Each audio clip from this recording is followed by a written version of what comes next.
Spears and Steinberg. You know what the fuck it is? Aries and Andy, Jew and the Jerk. You know it's time to get this work. The real raw, gutter, uncut cocaine. No political corrections. Always sleep. Fuck being awoke. We discuss politics and jokes. Scribe, we lit. There's levels to this shit. Before you was sucking on your mama's tit. Aries Spears don't give a fuck. We talk about race a lot, racism, Sexism. Much love to my loyal bitch bag holders. Rollers, clip loaders. We got them in the folders. The whole world on our shoulders. Spears and Steinberg. Yeah. Hey, y'all, this Steve is from Frank Williams. And Frank, Andy didn't really care for the last one, so you better hope this one is good. He writes, remember that scene from Goonies when that ugly motherfucker Slaw was like, hey, you guys.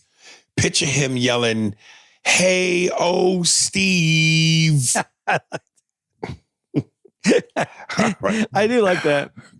All right. Dude, so coming out of that. If we ever get, go ahead. I'll say it at the end of this. All right, coming out of that in 3, 2, 1. You like that one? Dude, I love that one because I would love it if we got to do a video where you see him stand up and he goes to say, hey, you guys, but we edit, hey, Steve. It would be so funny because that's it'd be nice if we could actually edit Steve in there. Have Steve do it. Yeah. Yeah, that would be nice.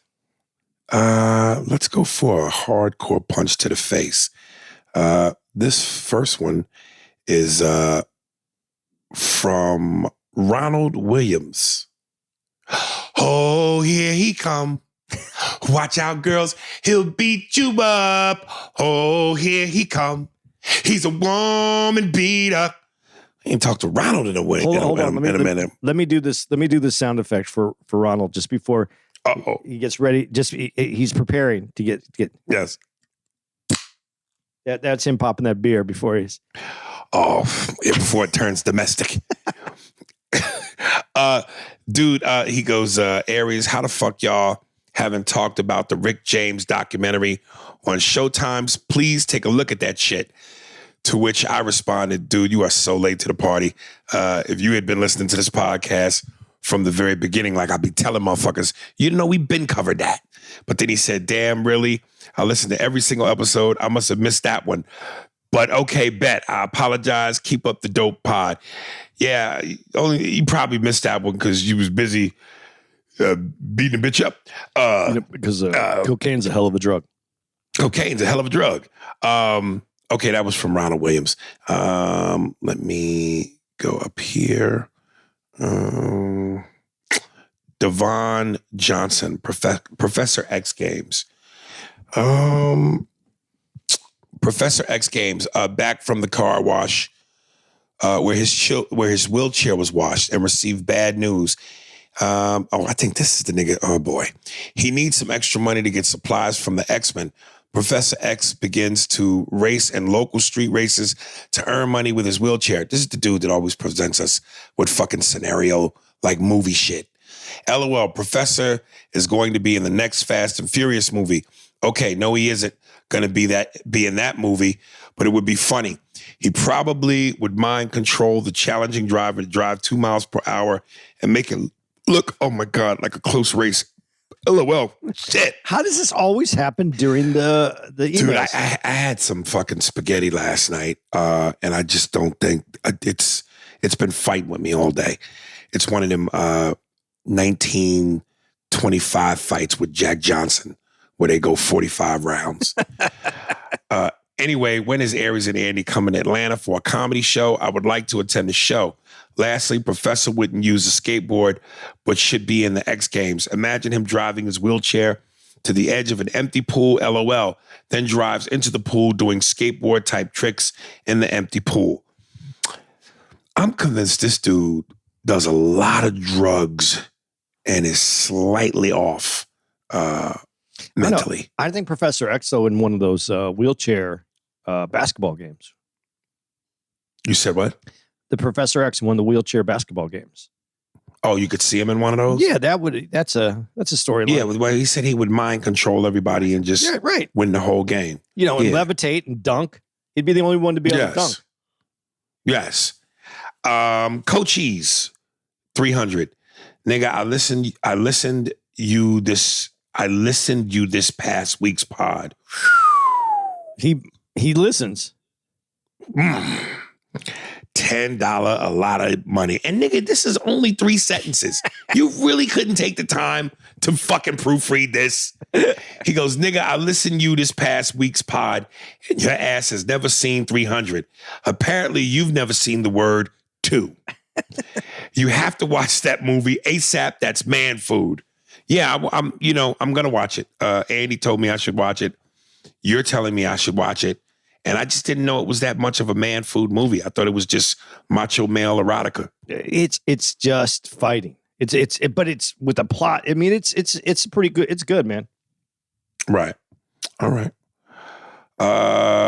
Louis Blackshear, just checking in, fellas. It's been a while since I've shared words with you, fellas. In spite of all the hate coming your way, Aries, I hope all is well with you both. Speaking of hate, I sincerely hate all the criticism you're experiencing from over 8 years ago. Unfortunately, that's the nature of the beast in these times we're in. At the risk of sounding conspiratorial, incidentally, on the flight back from Dallas to L.A., Cedric the entertainer and his lovely girlfriend or wife was sitting in first class. I said, what up, Ced? We fist bumped. And then when we got off the plane, he leaned over and he said, man, I hope you all right, brother. And you got past that bullshit. We know what it was. So big shout out to Cedric the entertainer. What was he wearing? He was wearing a yellow sweater. And, he had on a black baseball cap, black shades, and a black COVID mask. I don't know if he was really worried about COVID or he just didn't want to be recognized. Yeah, I guess that would work. But yeah, he always dresses nice. He always has his... Oh, he definitely had his hat case with him. Oh, did he? You could tell the Kings of Comedy, I'm about to go on concert stage hat he had with him. He had it protected. Yeah, that's nice. Mentioned disservice with the Lizzo comment, but I'm sure you and Andy have figured all that out. Nevertheless, I'm glad all has been settled. Personally, I can't condone the video because in my opinion, it was too dark. However, as a fan of yours, I will not condemn you. No one is perfect. And as you say, often comedy is subjective. That being said, the comics that are coming at you, I wish would chill. It's totally hypocritical for any comic to go after another in the interest of morality. I thought a comic's main objective is to find the humor in morality, right? Certainly in the case of Holcomb and Love. I've heard them fellas say some off-the-wall stuff about the cancer culture should be eating up. Well, I guess they haven't stepped on the right toes, or at least Lizzo's. Or I guess they haven't stepped on the right toes, or at least Lizzo's. I can't call it for Faison's beef with you, but I know Corey is still probably butthurt over them pockets being hit from the incident. I wish these brothers would squash this madness of hating, whether it's in the interest of staying relevant or just trying to gain fame by jumping on bandwagons. You never saw Pryor, Mooney, Red Fox, Gregory, or Ray Moore hating on each other like that. Hell, not even Cosby back in the day. Well, I just wanted to holler at y'all, show my support and love, hang in there, Aries, and be careful, my brother. Oh, yeah, Andy, you are an intelligent and very wise brother. So your father's jizz gave you more than what you gave yourself credit for. And I'm quite sure he didn't worry about what his jizz would produce after it impregnated your mother. Though you got some like Hulk, some incredible Hulk way of articulating. Produce after impregnated your mother. LOL. Much love to y'all and stay up LB4. You know what he said? Go ahead. You go ahead first. I want to comment. No, I was just gonna say, I don't know that they didn't have beef back in those days with Murphy, Pryor, and those guys. I just think that black entertainers protected each other better than, or felt the need to, because we were already up against what the business threw at us in terms of obstacles and racism and feeling less than. So I think black people as a whole, the further we go back in time, we always made it a point to protect each other. Now, not so much. Well, I think I can't speak to what you just spoke to, but I will say this. I was surprised by the people who came after you on this. I wasn't. No, but I'm going to say this. I was surprised. Like, there's comics that if they would have said something, I would have went, hey, that's in their character to make comments on social issues. And so they did that. I don't agree with them, but I understood why they did it. The people that came at you were just, they came at you not because of what was being said or what was put out there. They just don't like you. It has to be. Yeah, there was already a disdain for because those are people that I wouldn't imagine. Like, I'm not throwing any comic against the wall. What I'm going to say, but let me just say, like, Patton Oswalt has he speaks politically, or he speaks on social issues. So if Patton Oswalt had an opinion on you, I would have said, well, that's what Patton Oswalt does. He makes comments on it. He has a following that's very socially active. I would have saw that coming. Right. But when Faison said something, I was like, really? And I get Corey Holcomb only because of the bit of beef. But again, yeah, when you're someone that says as much as Corey says, you think that you want to be careful where you're swimming in. So right. I was a little surprised. I was surprised. I'm gonna be real honest. I think that some people should have. I wish some people could have leaned in for you a little bit, but I also understood why they couldn't. Yeah. Junebug Spade. Let's see. Long time no speak. What's good, fellas? Hope all is well. It's been a minute since I've written in. Been working a lot, but I have been listening. I enjoyed the Top Gun Maverick review. I remember I wrote in sometime last year and mentioned that I had watched the first Top Gun for the first time, but it didn't get read. I'm an 80s baby, and that was a film that I had never seen before and didn't really have interest. Andy had highly recommended it, so I checked it out. Didn't really care for it. I think it was one of those movies that you had to see when it came out to understand the hype for that time. I found it slow, and I said the same thing Aries said in regards to that damn song. Every scene they had that shit playing. I just saw Maverick a few weeks ago after everyone gave it rave reviews, and I must say it was really good. It was a really good movie. I think the action was top notch, and it definitely kept you on the edge of your seat. Got to give Tom Cruise some credit. He's killing it for his age. It's not easy being that old and still be able to make action films that are convincing. Some action stars from the 80s are still trying to do it, but it's cringy, and the stunt doubles are 30 pounds lighter and 20 years younger than them, LOL. I know we debated Halloween Kills last year. Did either of you see Halloween Ends? All I say is this newest film makes Halloween Kills look like The Godfather. Please watch so I know what you both thought of it. One last thing. I know you mentioned that your co-host from Sophisticated Scoundrels jumped ship, but as a longtime fan of yours and a fan of you and Andy's podcast, I got to say you and Andy's chemistry is much better and more interesting. I know the pod was only a few episodes in, but in my personal opinion, something seemed off. Not to say it's either of you guys' fault, but it just wasn't hitting for me. I appreciated what was trying to be done, but I prefer you and Andy. I know it's a cliche statement, but everything happens for a reason. Him jumping ship might have been a good thing for both of you, for the boathies. Sorry for the long email. Stay safe. Junebug Spade. Yeah, listen, I'm never gonna shut down what you're saying when you sprinkling love on the black and the white meat. That is what it is. But me and him we've been on the same court, same team for a minute now. So, sometimes, we know what it is. I know how to throw the no-look pass and throw it to where he's going to be instead of to him, and vice versa. So that's you build that. I think it would have been interesting to see where me and Gerard could have taken it, because his comedic sensibility is very different from Andy's. So it's like playing with one pro to another.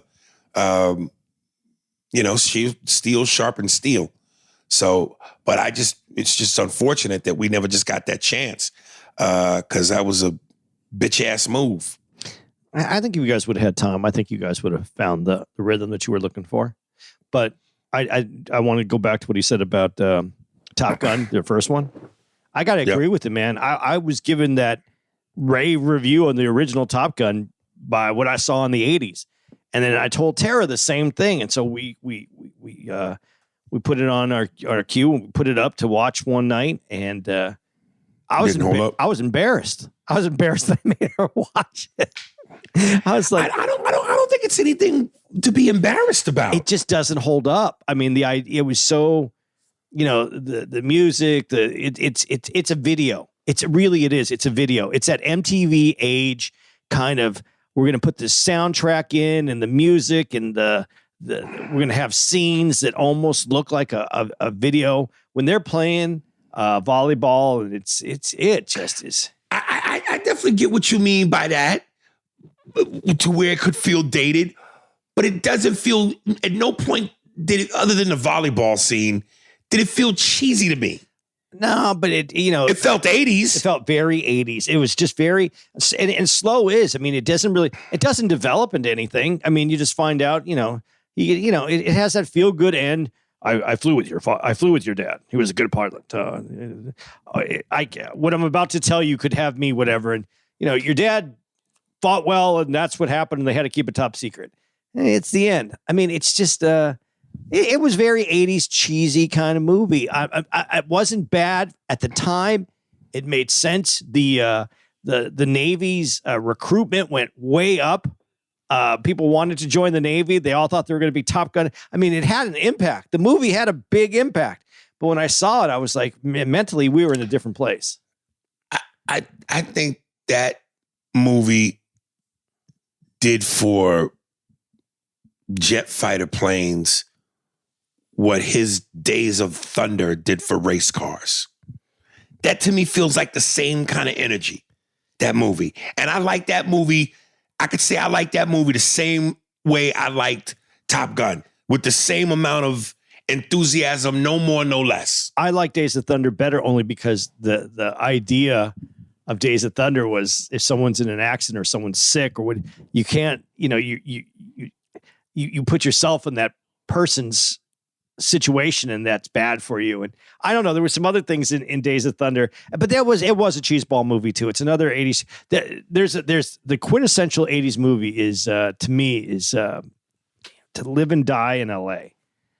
To Live and Die in LA. Yeah, man. You got to pull this up one day and check it out. Who's the star in that? I'll tell you, the guy was Kurt Russell. No, the guy from CSI Miami, the television show, the guy who was the lead scientist detective guy.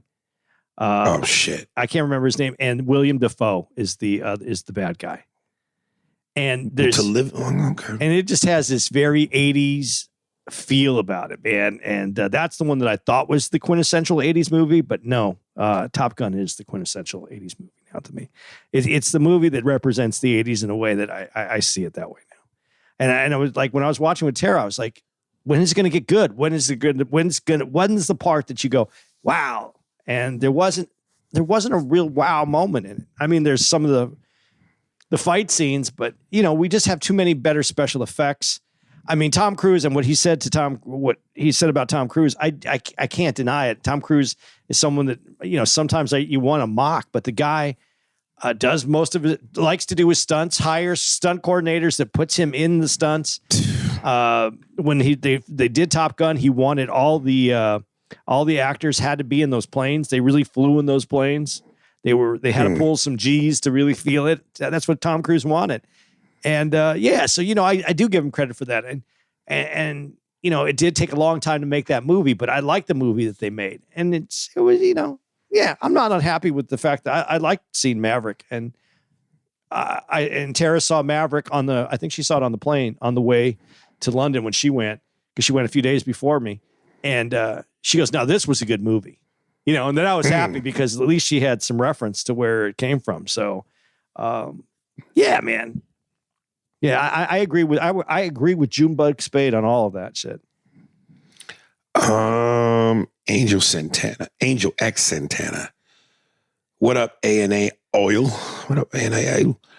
Creed 3 is coming out. There's a trailer. It looks interesting, but I think Rocky is dead. I wonder what Rocky will say in heaven. P.S. Love the show. Have you seen it?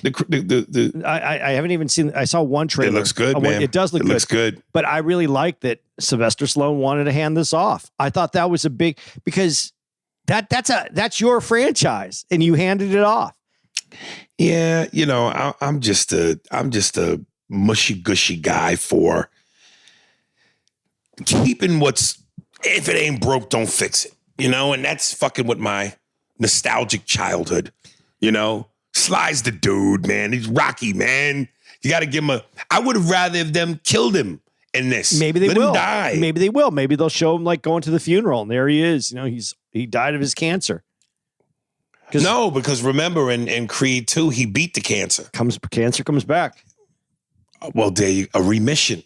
Yeah, cancer. Yeah, I thought I was done, but you know, it came back. You know, Cancer. I lost all my hair on my nuts, and you know, my fucking balls look like Mick, both of them.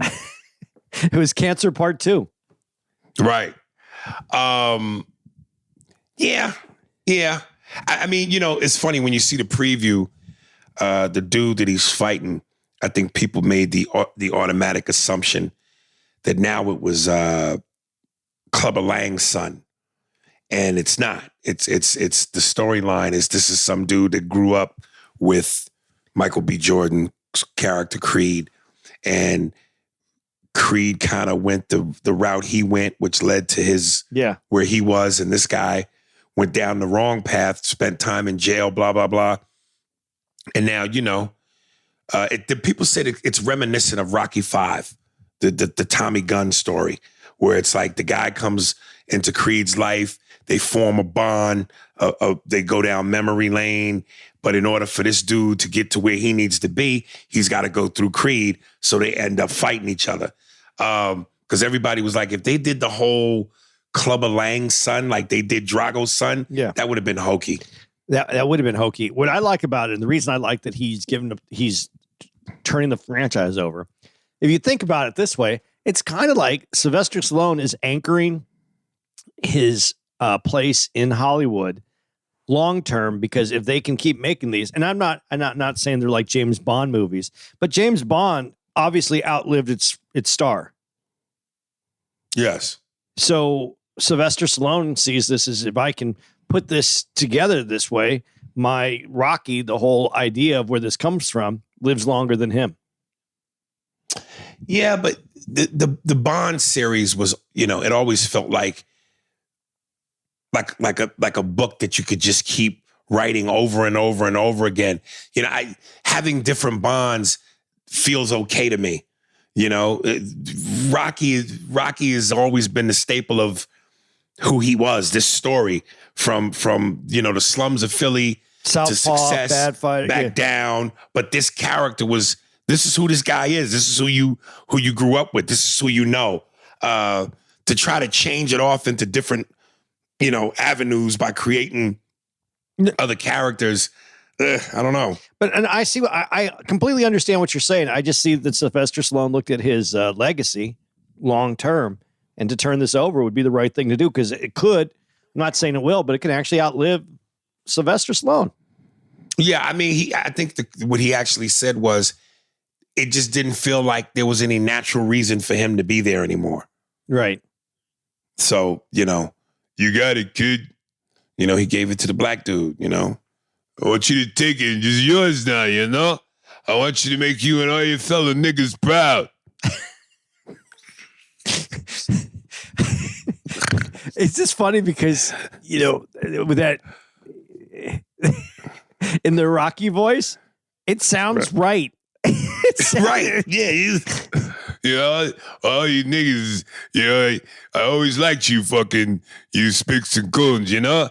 I learned from you. I learned the best from you, you know? I learned how to eat chicken and take all the bone off the meat with one bite, you know? Because you guys got the fucking lips. You know, the way you said it the first time when I comment on it, it didn't sound racist. You know what I mean? Right. It sounded like this Italian dude who grew up in a bad neighborhood in Philly might have sounded like. You were able. There goes a couple of my big friends. Hey, Terrell, Raheem, Jamil, how you guys doing? Fucking love these niggas, you know? But the way you did it on the second one, the third one, is questionable now. But yeah. Anyway. Dude, there's a funny thing I saw. Oh my God, on TikTok. This white dude is doing a prank where he just goes up to black dudes like at like Walmart or Target or whatever, and they're in the aisle looking at shit. He just goes up to him and goes, "Hey boy, hand me that bag right there. Whatever's in the aisle. Hey boy, hand me them chips. Give me them chips, boy." And dude, the reaction on these black dudes, man, this shit is hysterical. Fucking hysterical. How did he do with it? Did he survive them all? There was a couple times where he had to tell him, it's a prank. Because a couple of black dudes like, what? Yeah, you heard me, boy. Give me them chips right there, boy. Hand it to me now, boy. And he goes, nigga, who the fuck you talking to? And most of the dudes was just like shocked, cussing him out. But there was a few dudes who was ready to throw hands. I always wonder, man. Like, I don't think I could ever do that. I mean, I get it. I know you couldn't. I just couldn't do that to someone. I couldn't do it. Dude, I had this thought. I said, man, if Andy would be down to do it, and if we could pull it off, like, dude, we go to see Till, and then when we record the podcast for the visual, especially, if I could have had our Emmy award-winning makeup artist from Mad TV fucking prosthetic you up, and you just look like I beat the living shit out of you. And we do the podcast. We don't ever call attention to the fact that your fucking face is swollen. You got a knot on your head. Your eye is closed. Your mouth is bloody. We just do the podcast as if nothing ever happened. And you just look heinously fucked up. I thought that would have been so funny. But then I thought about it and I went, nah, what if the audience perceives it as him mocking Emmett? Exactly. And I would be like, who would not get that that's not what he's doing? Exactly. It's more about, we saw the movie together.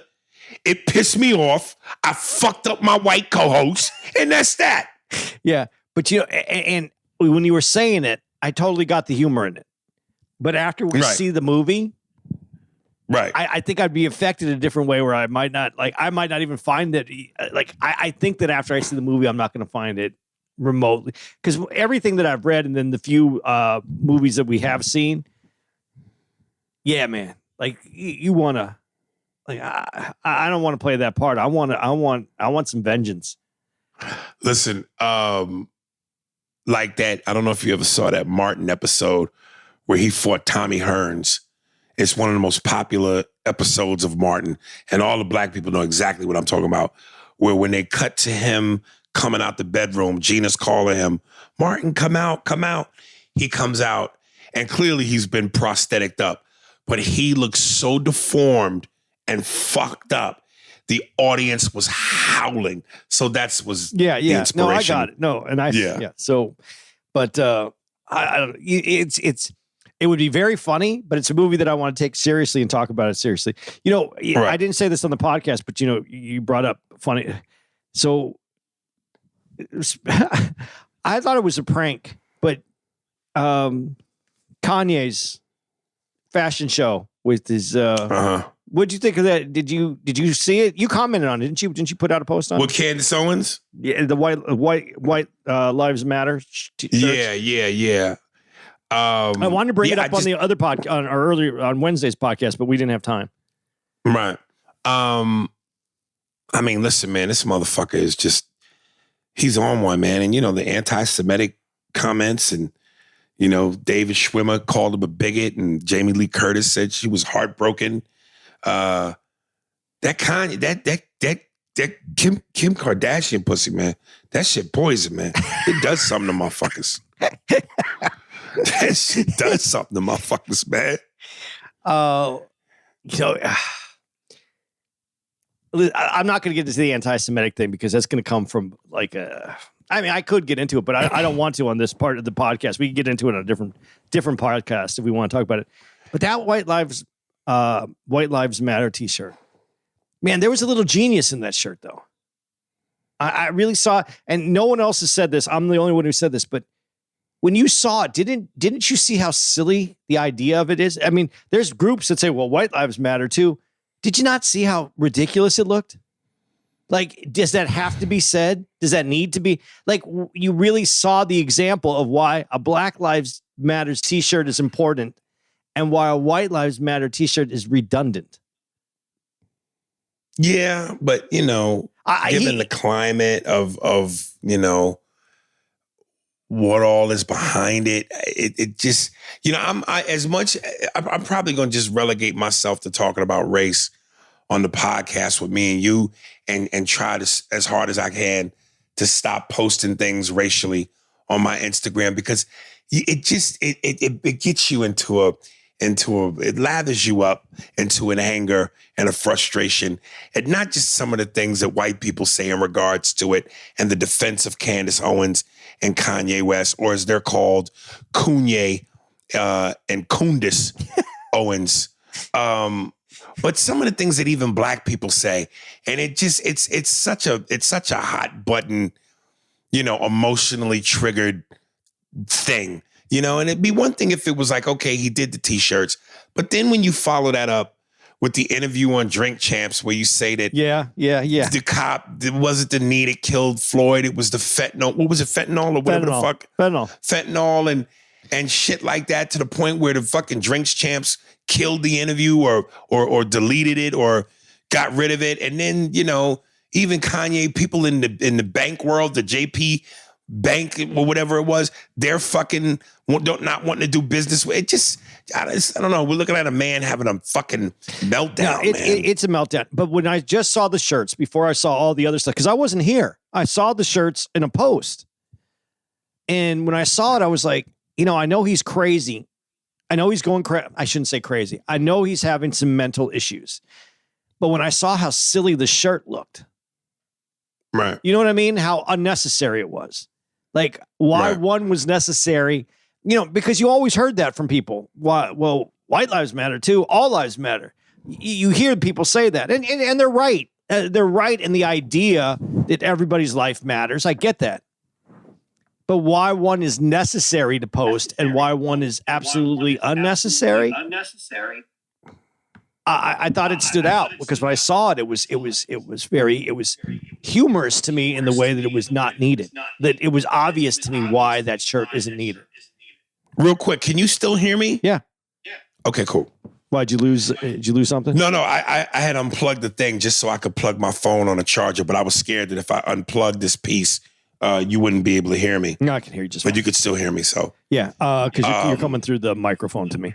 Right. Yeah, so that's why how I thought of it. But then when I read the other stuff, and especially the George Floyd, here's the thing with the George Floyd that I want, and I'm glad I don't want to waste a lot of our email time on this, but I do want to. I'm glad you brought that up so I could say what I want to say. We can't rewrite this history. It's too important.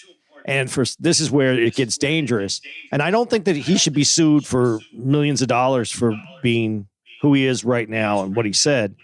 No, I think that's a clear money grab. Yeah, but I do think that you can't rewrite this history. It's too important. And I saw someone again say it, on TV. We saw George Floyd. He wasn't killed on TV. George Floyd was murdered in your living room. And I think it's very important to make that distinction because there is no way during the time that this happened, during the pandemic, we were all at home. We weren't outside. We were inside. And that police officer and George Floyd were in our living room. We saw it in our living room. We didn't see it anywhere else. We didn't see it on a newspaper and look at it in a newspaper because we were at work that day and we checked it out in the newspaper. We didn't see it in the news 3 days later. We saw it in our living room because we were home when this was being broadcast. Within not the actual moment that it happened, but in time, in a short period of time, it was in our living room. You can't rewrite it, and that's why I'm frustrated when you do see someone, and then to say that you could see clearly that his knee wasn't on his neck, and you could clearly see his knee was on his neck, and that's why he's in prison, is because his knee was clearly on his neck. And I don't want to see history tried to be rewrote to suit a narrative, and I'm very disappointed that he's being used as part of it. And I think Candace Owens, as intelligent as she is, she should really. He might have had fentanyl in the system. He may have, but that didn't give the officer the right to put his knee on his neck and stop him from breathing. All these other things that you can say are true, but he was murdered, man. And it happened in my living room, and I'm not going to forget that anytime soon. So for that crazy part, this I hate using the word crazy, for that mental breakdown is unfortunate, and he's going to be remembered for that forever for being part of this. Dude, there is, and before we get off this thing, not this topic, but off this email episode, I have to go get my iPad because there's something that you talk about that I watched, a documentary about how you always talk about rich versus poor, government, politics. There's a documentary I watched, man, about money. Because again, I'm trying to become more financially literate. I watched this documentary about money, and it talked about the banks, Merrill Lynch, Goldman Sachs, and how politics, like you always say, rich versus poor and economic. And man, I'm telling you, I never felt, the two things I took away from this is I never felt, one, more stupid in my life, and two, how fucking evil and cutthroat and nasty it seems like you gotta be to be rich. Like, you can't be rich unless you are willing to be a fucking evil, cutthroat, nasty, I'll stomp on your fucking children, fucking evil dirtbag. And I'm sure there are people that get rich that don't do that. But good luck to those people. Well, let me put it in a contextual form that we can actually see it. We talk about Jordan all the time. And why do we say he was the best? Because he was ruthless. He was ruthless. He wanted to dominate you. He wanted to own you. He wanted to possess you. He wanted to win that game more than anything else. Now, put that into the terms of business and money. To be at that level, you have to be ruthless. You have to want to own them. You want to have to engulf them. You want to possess. Everybody has, as crazy as this sounds, if you work a regular job, you're working for these people. You might have their own, unless you're doing what you want to do. I really mean this in this way. I romanticized construction workers when I was a kid, because I would see these guys that were construction workers, and they would get up early in the morning and they would do construction. I grew up in Tucson, so it was hot, so they'd start early. And you'd go watch them do construction, then they'd come home early, they'd pick up their kids, they'd play with their kids outside. My dad still wasn't home, and they were outside playing with their kids after school. Right. And then on the weekends, a lot of them had like boats, and they would go take boats and jets, and not just before jet skis, but they'd go water skiing. And they could do that because their job allowed them to live a life that they were participating in a family way that they were happy. There was no climbing a ladder, being this. They were living lives on their own terms. If you want that life, damn, I'm so happy. I want you to have that life. So I don't think there's a better life out there than that. I really don't. I think that if you can put your family and coming home, and you can pay your bills, and you can live that existence that it works for you, like you said, when it works for you, it works for you. When it doesn't work for you, it's worked for you. When you can live that life and it's working for you, man, I don't think there's anything better, because that time that you give up to enjoy your life, that currency, the currency of time, man, that's worth it to me. I see that as being worth it. But when you're working to be successful, to have some extra money, to be able to go on a vacation, to do just enough to be better than, and I don't want to say use the word better than, just enough to have a life that you perceive to be better than an average life. I think that's the worst life. Well, it's interesting how it depends. It's interesting how you may take from it what fits your belief system or what your narrative is. Because there are plenty of rich people who will say, hey, man, a Gulfstream private jet is not worth it. You're spending money you don't need to spend. That's ridiculous.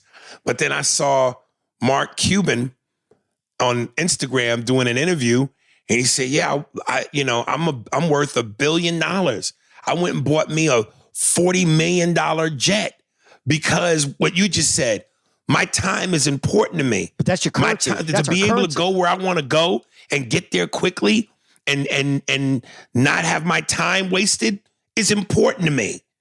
So which is it? Is it better to get the $40 million jet or is it stupid? No, well, my point is this. The $40 billion jet is a different level than just being a little bit better than having a life that you perceive to be a little bit better than. When I say, first of all, I believe that time is currency. Time is the currency that we all have. We don't know how much, if you believe in God or you believe in spirit or you believe in whatever it is, we got a bag of currency, which is time. We don't know how much is in that bag, but we got that time. And how we use that time is how we spend our currency.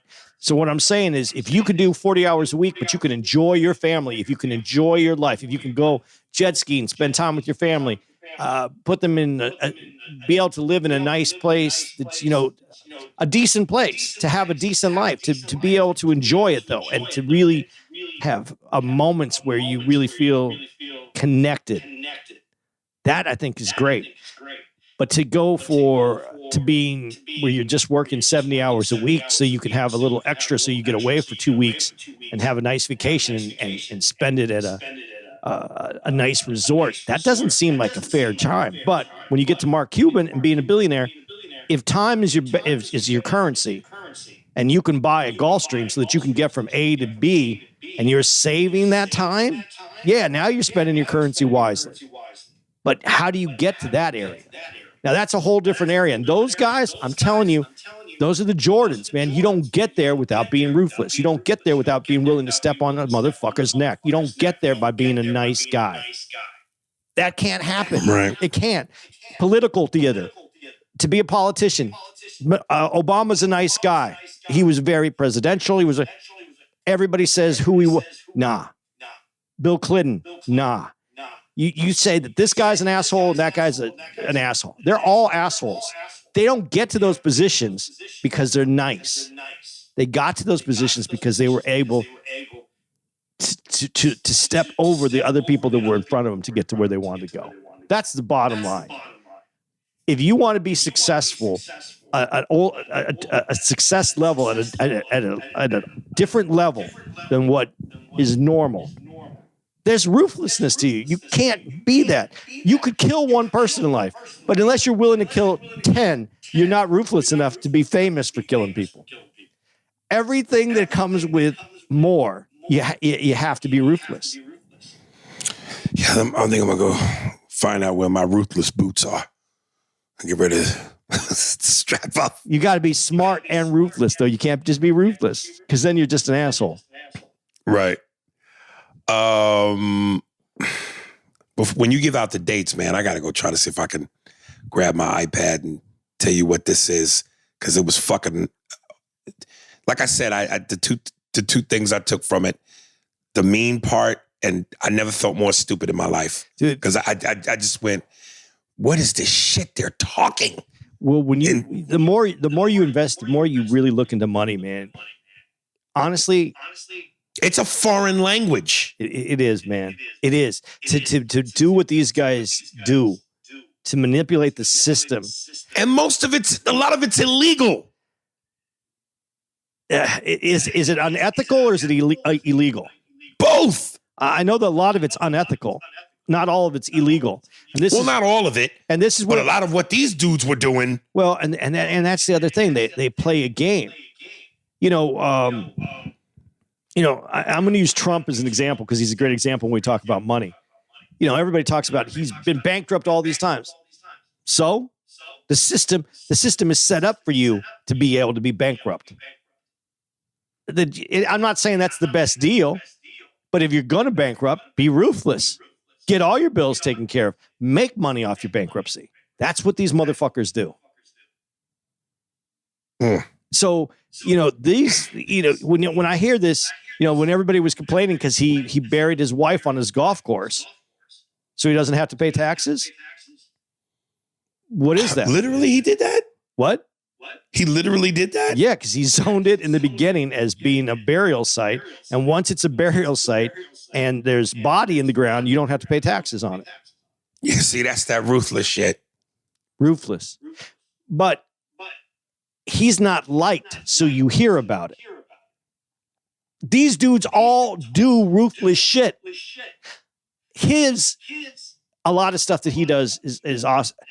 There's a lot of unethical things, and he's just kind of the way his presence and the whole way he presents things makes it dirtier. But they're all doing ruthless shit. You don't become a billionaire because I guess you can become a billionaire if you're a nice guy and you develop some kind of software that puts you on another level. But if you're going to keep that money and continue to make money, you have to be a little ruthless, man, because someone ruthless is going to come and take it away from you. I mean, we were going to talk about it. We didn't talk about McDonald's, about the movie about The Founder. The Founder. Dude, there's the two guys that had a burger business, that wanted their small business. They didn't want to expand it. They didn't want to do this. And this other guy took it from him. Not only did they take it from him, he kept it. They could have made money. They could have been okay with what he did, but he took money away. And then at the very end, the one original McDonald's that they still had, he took that away from them too. Because you're ruthless.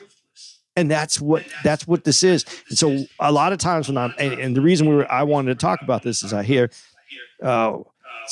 stealing things, stealing culture, this is what this does. This ruthlessness, making money, this is what it does. It takes from other people.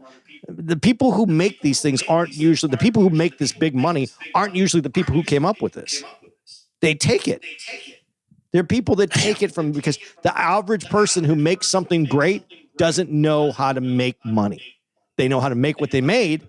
They don't know how to make money. And if you don't know how to make money, someone who does is going to come and take your idea. All right. Dates? Where are we on time? Want dates? What? No. Where are we on time? We still got we could do 12 minutes, I think. We have 12 minutes left. All right. Xavier Henderson, Man Food Music. What up, Joke Mercenary Aries and Joke Sniper Andy? I like that. Makes us sound like two badass snipers in the Afghan mountains, taking out the Mujahideen. All right. I ain't taking out anybody. I don't want. Because Aries is always looking to execute a joke, and Annie always lies and wait to get. Dude, somebody said something recently. I can't remember if it was on my Instagram or an email. God, I wish I could remember. I don't want to butcher it, so I got to find it. But the way they described it, I know it would have made you laugh your ass off. I got to find it. Anyway, so he calls us, what up, Joke Mercenary Aries and Joke Sniper Andy, because Aries is always looking to execute a joke, and Andy always lies and wait to get one off when he sees a joke like a sniper.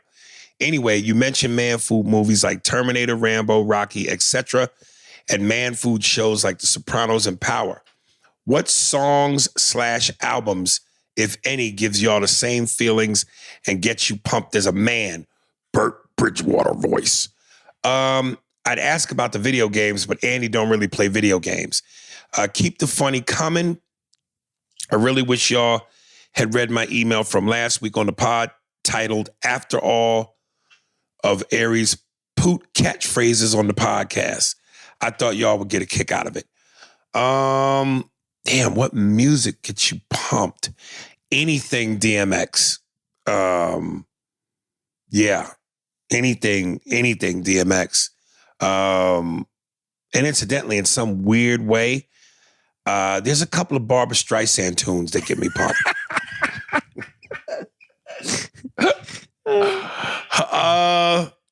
Look, man, hip hop. Yeah, listen, I got some fucking.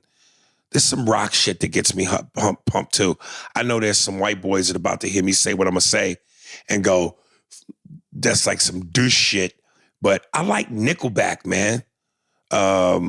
I'm not mad at Nickelback, yo. Look, Andy's laughing. Is Nickelback douchey? Yeah, man. Yeah, you know, I don't want to say that. Yeah, but because I met them, they were really nice guys. I was working at this restaurant. They were performing, and they came into the restaurant, and I took care of them. They're nice guys. Right. Not the song not what I'm going to listen to. Yeah, I like Nickelback. I love In Living Color, Cult of Personality. Look into my eyes, what do you see? I love that shit. What I really love is a group called Stain. It's been a while since I said I'm sorry. But does that pump you up? Yeah, That's not a pump you up song. Yeah. No. When they get to that chorus, that shit gets going. Of course, Nirvana. The famous song by Nirvana, Smells Like Teen Spirit. Yeah, that does that moves. That has an intensity. Yeah. Onyx Slam. So yeah, anything rock or hip hop. You know, some bass, some drums, some heavy guitar. That's like man food music to me. There's some punk rock songs that I think qualify in there. But I know you like some Billy Idol, right? Yeah, Billy Idol though is not punk rock though. He was at one point. He's new wave. Okay. I'm trying to think of songs that really like move me. There's some Bryan Adams songs that I really liked. That Please forgive me. I'm just trying to think of the song. You know it's true. Everything I do, oh baby, I do it for you. I can't, like, I just don't think about things like that. I just hear good songs. I go, that's a great song. That moves, that one feels right. But I don't. But there's nothing that make you want to fucking tear your flat screen off your wall and smack Terror with the cables? No. All right. No, there really isn't. I mean, if something hits the right move, you know, I always imagine that, you know, we as humans, you know, because of television, we think of ourselves like we try to give ourselves theme songs. Like when certain things happen, we hear music and want to hear that, and we hope that was playing in our background as we're walking away. Like you break up with your girl, and you know you want to walk away, and you want to hear Jay-Z's 99 Problems. Which you know what I mean? Right. You want to hear that as you're walking away, but I think it's more situational. I don't have any. I like Rolling Stones songs. There's some Rolling Stones songs that get me going, but I'm just trying to like. But you did, you know, when you hit DMX. DMX does like that. Those are those. I'm trying to think of songs that, like, if you were in a big theater and it held 10,000 people, or you're watching something at the. At a Super Bowl, right? And there's 100,000 people in there. What moves that room? You know? So yeah. I don't know.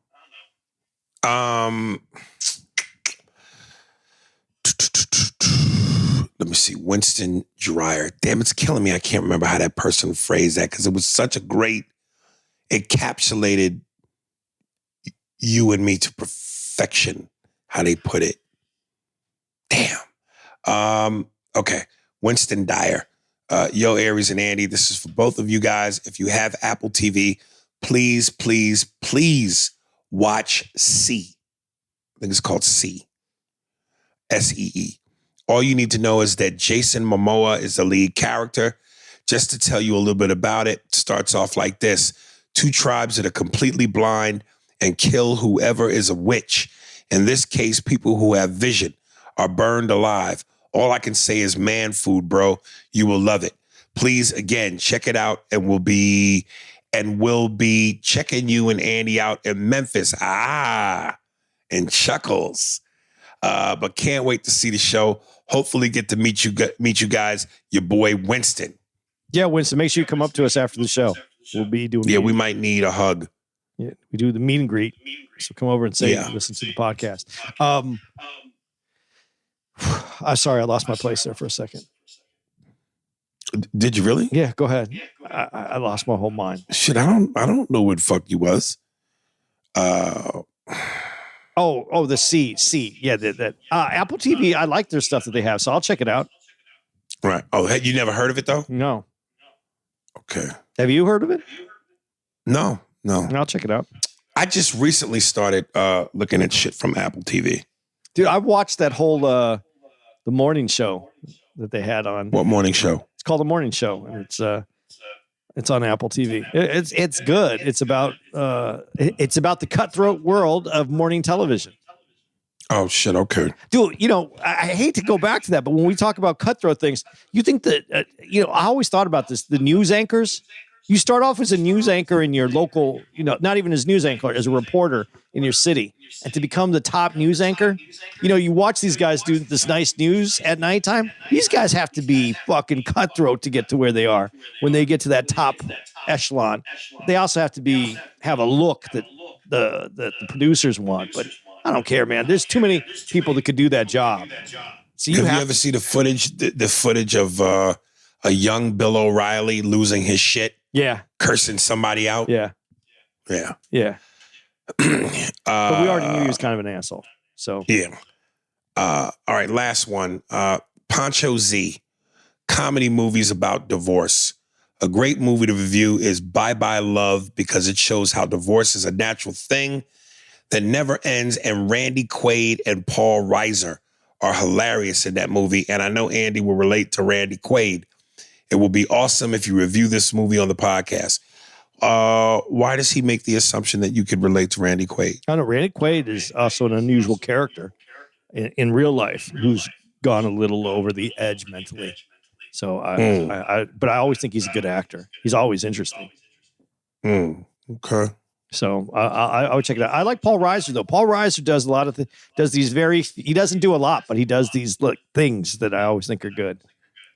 Yeah, he's had an interesting career. I mean, the biggest thing I knew him from, which I wasn't necessarily mad at the show, I would watch it from time to time, was with the show with him and Helen Hunt, Mad About You. Yeah.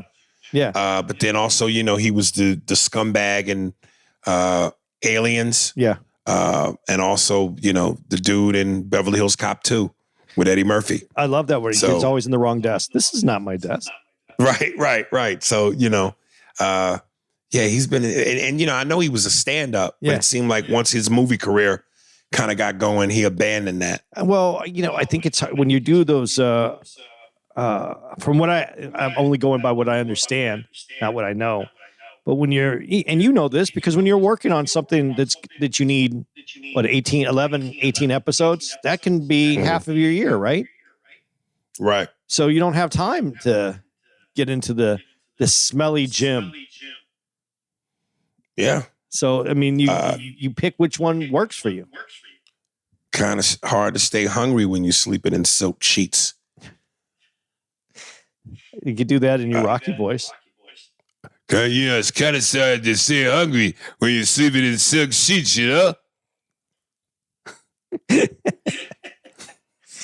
of hard to stay hungry when you're getting your cock sucked by a woman that has all the teeth. Many times in this bars in the bag, I've been behind Philly in the alley, and me and Paulie, we would be in the alley getting jerked off and sucked off by a couple of broads with a couple of black eyes and missing teeth, Those were the good old days, Rocco. I know. And Mick would yell from the top of the window from the gym, "Get out of here, you bums! Go get your fucking dago dick sucked by some other broads, you fucking Polish cocksucker." I go, "Hey, yo, Mick, why you gotta yell down at me and Paulie? Because we're getting our cock sucked. Why don't you come down? Some broad will suck you off. Maybe you'll get to the next life a little quicker." I'm going to say a name because you did his impression, but your Burgess Meredith on that was really good. And he was which one of the Batman villains was he? Penguin. Dude, he was so good as Penguin. Yeah, he wasn't bad. And that was a younger him. Yeah, way younger. "Hey, yo, Mick, when's the last time a girl sucked you off?" "Oh, it was a long time ago, Rock. I was fucking his black chick named Tanisha. She put my balls in her mouth. The nigger cunt stole them. I never saw him again. You gotta be careful with those black people, you know? They steal things. You know, they put them in a purse. Her mouth was like a purse. You put your nuts in her mouth, and now you got no nuts, Mick.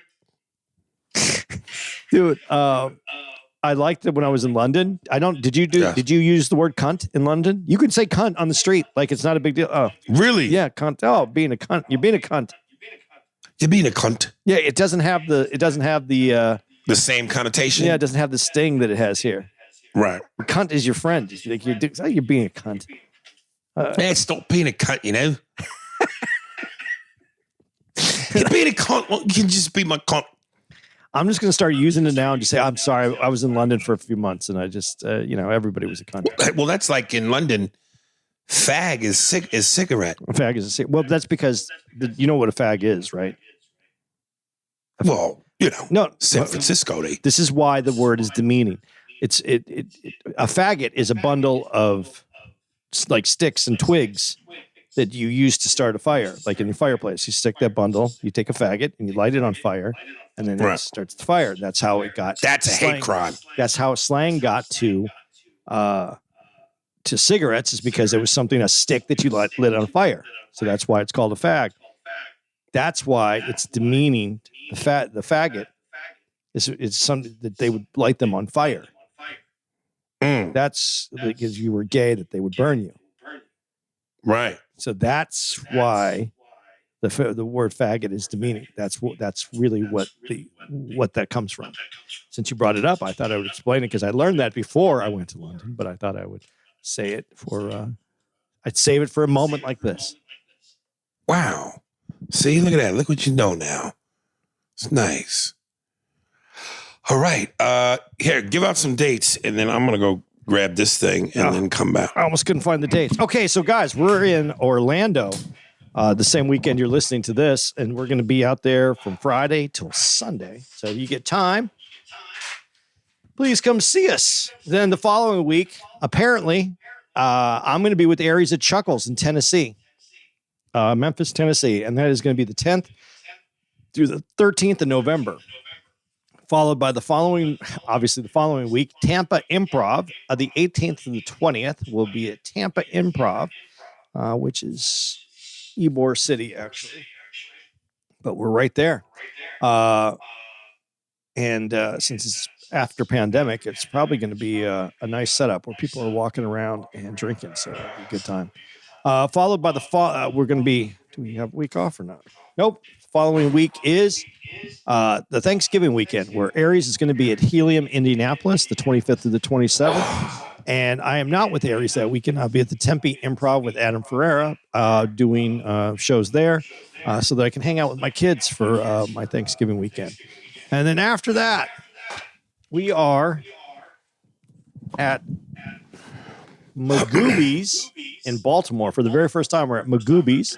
Baltimore. The 29th through the 31st will be at Magoobies. Looking forward to that. Never been there before. Very excited to do Magoobies. Always happy to be in Baltimore so that I can go to, what's the name of that market? Lexington Market. Lexington Market. Yeah. You're not going to go. You will never go again? No. This is the time to go because they cleared up the problem. They can't. Dude, no, fuck that shit. That was the grossest shit I'd ever seen. I can't believe you'll eat it, lose, but you won't go back to nigga. Roach, I could listen. Do a roach, nigga. Maybe even a small mouse. It was a rat. That was Splinter, nigga. He had 4 turtles that he raised, nigga. Fuck that. I only saw one. I didn't see any turtles, but. Yo, so the documentary is called Inside Job. Oh yeah, I saw this. I didn't see it. I saw it was out. And it's narrated by Matt Damon. And it's called Inside Job. Folks, check that out. I don't think it's either on Netflix or Amazon Prime. Andy, and I'm if you just, because you're a smart guy and you know business and you know money and you're a Jew. So maybe in one of those off days, you check it out, because I'm telling you, man, you'll be able to make me feel smarter. No, I'll check it out. I don't know money. I'm not ruthless, man. I don't have the tools to become that guy. I really don't. But you probably will understand certain things that if you explain them to me, I'll get a better handle on what's what. Because dude, there's classes you can take, there's courses you can take. These guys, me and school don't, me and school, nigga. Me and school is like, right hook Ronald and his baby mother, nigga. It's not nice. Well, dude, it's good seeing you though, man. It's been 3 weeks, so I'm looking forward to our weekend here in Orlando. Yeah, I don't know if I have any comedy. I don't know if I'm going to remember. Damn, that's anything. right. You've been off for 3 weeks. Yeah, it's going to be rough.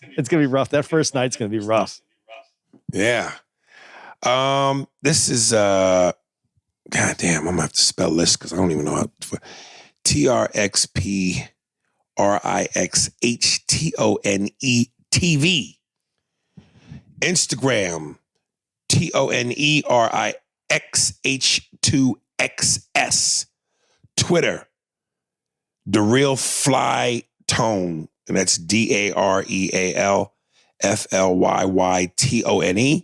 Snapchat, Flytonio, FLYTONIO. YouTube, TRXPRIXHTONE TV.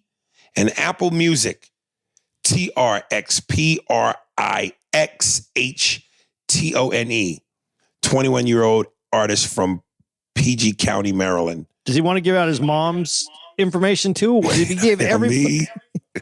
Uncles, aunts, you got to give anybody else's information out? Exactly.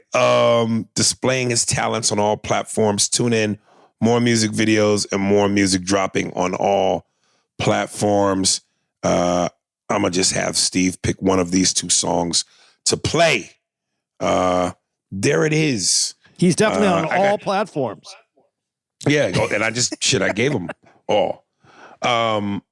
Dude, when I see you in Orlando, before we begin the podcast to talk about Emmett Till, I'm going to tell you two jokes, just so we start off with some levity.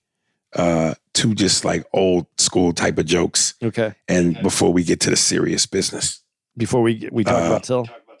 Yeah. I think one of them I told you before, but I know one of them is new that I haven't told you. It's not my jokes, but they're just old jokes. Yeah. Street jokes. Street jokes, yeah. Yeah, there we go.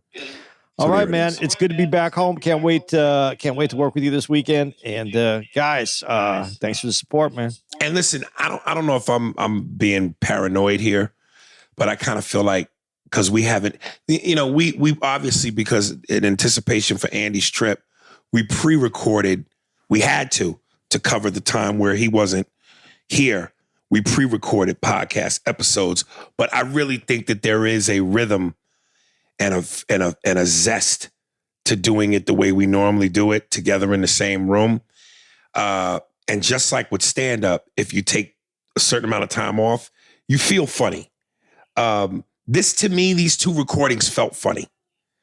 You know what I mean? I don't know if you know what I mean, but yeah, it felt like, we've done this before. You're at your house, I'm at my house, but we haven't been in the same room doing this for 3 weeks. So my game fell off a little bit. You know what? I thought about this afterwards. Using computers, we could have done this.